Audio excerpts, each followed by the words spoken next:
E rere ana te karanga kia riro mā te Māori e arahi ngā kōrero mō tētahi pūnaha ture hou ki tēnei whenua. Kei roto tēnei karanga i te pūrongo hou, ka tahi anō kāputa ko Inaia tonu nei te ingoa.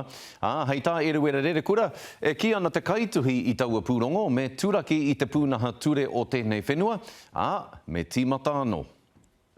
E hara tēnei i te kōrero o horere, kei te korokoro o te parata a ngai Māori e tāre wāna.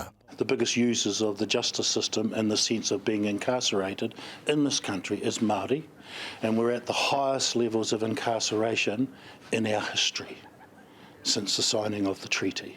Engari kei roto pea i te ripoata te rongoā. There is a plan and a roadmap set out as to the steps that are needed to effect change. And I think that is a huge, significant point of difference in this report, and additionally requires responses from our governments in action, corrections police, Oranga Tamariki. They now have to respond to what the call has been put out. Engari hei tā tēnei rangatira no Ngaitahu, me hanga he punaha ture hou. The system needs to be deconstructed, reconstructed with balance across the whole system.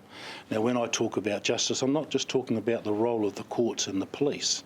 We have to look at the whole of the system that's involved in justice. It needs to be reformed. Pērā i te karanga mo Oranga Tamariki, me pēnei hoki mo te punaha ture. It reiterates what has been heard for decades, longer than I've been alive, is by Māori for Māori works, and part of the plan that's set out also says how that can happen. The call for change and the steps to action for change are very, very clear, and I think that this is something that can't be ignored. If we're the biggest participants within the justice system, how can you not include Māori in the conversation on a reform of the justice system? He pānonitanga nui e haere ake nei mo te punaha ture.